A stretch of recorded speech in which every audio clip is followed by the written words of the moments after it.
So, over the past year, we've been introduced to RMT Union leader Mick Lynch, and because he's a man representing workers, he's not been encumbered by the usual games politicians play.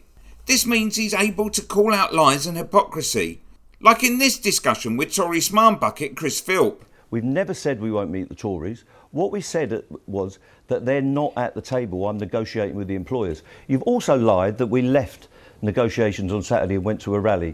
There were no negotiations scheduled for Saturday. You are a liar. Right, there's a video of him walking out this afternoon giving a press conference. It's on videotape. And then we went back to the talks. Yeah, having said the strike's going to go ahead. You are a liar. So that clip introduces us to the video's theme, negotiations, and that the Tories have been deliberately sabotaging talks, whether that's not turning up or putting forward offers that are unacceptable. No such mandate has been delivered, and they knew when they put the proposals to us on Sunday in a special session that everything that they were putting to us was unacceptable. So the people that are delivering the message know it's unacceptable. It's the people behind them in the government, in the DfT and the Treasury that are dictating the way this dispute goes. And the people that are being held to ransom are the travelling public and the businesses that will miss out during this period. Despite every effort made by our negotiators, it is clear now that the government is directly interfering in our attempts to reach a settlement. Let's not just take Mick's word for it, but here at a select committee, Transport Secretary Mark Harper does his best to avoid answering the question, is the government deliberately sinking talks? You can't claim you didn't see the splash on Monday in the Daily Telegraph claiming Number 10 at the last minute has added driver-only trains as an issue to this dispute. Was that report incorrect?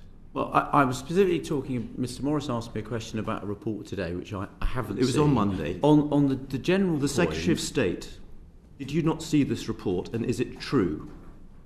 No, I've been very clear that we've...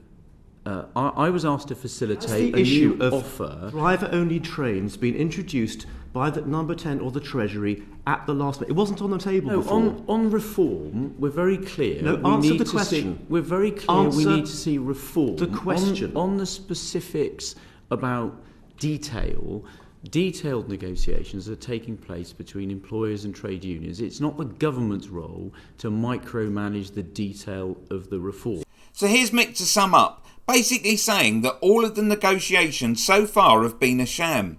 And it's quite clear now that the government has got no interest in making a proposal or allowing those companies to make a proposal. And it's also absolutely clear that they have torpedoed these talks. We gave them 3 weeks before the start of the first phase of action. And the companies, the senior executives of the railway, had put together a document that they wanted to put to us. They'd also put together a set of pay scales that they wanted us to consider.